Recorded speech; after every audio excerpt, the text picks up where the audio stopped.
చేసుకుని అక్కడి నుంచి వారు జగిత్యాల జిల్లా పరిధిలో వారు ప్రయత్నం చేస్తూ ఉన్నారు. కోరుట్లలో గౌరవనీయులు మాజీ మంత్రి మరి శ్రీ ప్రశాంత్ రెడ్డి గారు, అక్కడ ఎమ్మెల్యే సంజయ్ గారితో, అట్లాగే మా జిల్లా పార్టీ అధ్యక్షులు విద్యాసాగర్ రావు గారితో వారు సమన్వయం చేసుకుంటూ ఉన్నారు.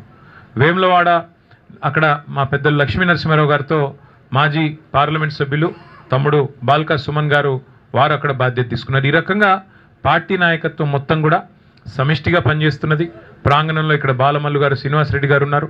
సమిష్టిగా జీవన్ రెడ్డి గారి మరి చేరికను స్వాగతిస్తూ జగిత్యాల రైతాంగం కానీ జగిత్యాల ప్రజానికం కానీ బ్రహ్మాండంగా మరి కదిలి వచ్చే పరిస్థితి కనబడుతూ ఉన్నది.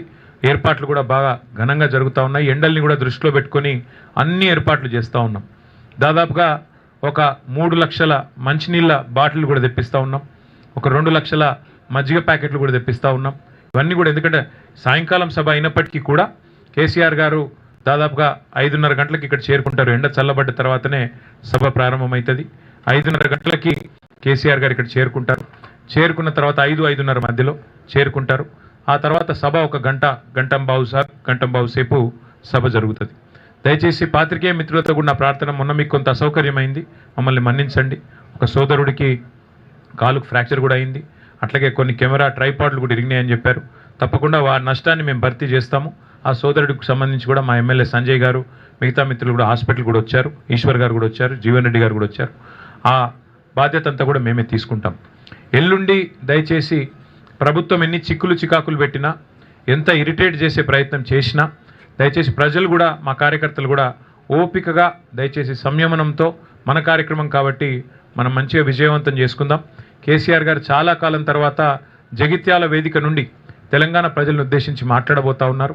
ఆయన ఏం మాట్లాడతారో వినాలని చెప్పి తెలంగాణ రైతులు, తెలంగాణ ఆడబిడ్డలు, తెలంగాణలోని మా విద్యార్థి తమ్ముళ్ళు, మా యువకులు, అట్లాగే పెద్ద మనుషులు అందరూ ఎదురు చూస్తూ ఉన్నారు.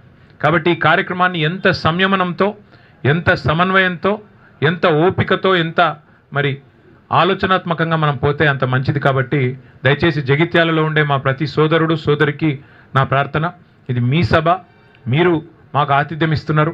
కాబట్టి దయచేసి ఈ కార్యక్రమాన్ని విజయవంతం చేసే దిశగా అవసరమైతే జగిత్యాల కార్యకర్తలు ఒక మెట్టు దిగి చూస్తూ ఉన్నా. నేను కూడా మొన్నటి నుంచి మొన్న వచ్చినప్పుడు ఇప్పుడు కూడా మా రమణన్న, మా వసంతమ్మ వాళ్ళు కూడా మరి జీవన్ రెడ్డి గారి చేరికను స్వాగతిస్తూ అవసరమైతే ఒక వరుస మేము వెనుకోండి, కొత్త వాళ్ళు వస్తున్నప్పుడు మేము ఆహ్వానించాలనే ఒక సంస్కారాన్ని, ఒక గౌరవాన్ని వారు ఇస్తున్నందుకు వారికి కూడా ప్రత్యేకంగా అభినందనలు తెలియజేస్తూ, మా పత్రికా మిత్రులు కూడా చాలా సహకరించారు. మొన్న జరిగిన ఇబ్బందిలో కూడా, ఇంత ఎండలో కూడా మీకు కూడా ప్రత్యేకంగా ధన్యవాదాలు. కరీంనగర్ నుంచి వచ్చే స్టాఫర్లకు కూడా ప్రత్యేకంగా వారికి కూడా ప్రత్యేకంగా ఆహ్వానం, వారికి కూడా ఏర్పాట్లు చేస్తాము. హైదరాబాద్ నుంచి కూడా పత్రికా మిత్రులు కూడా వస్తూ ఉన్నారు, వారికి కూడా స్వాగతం.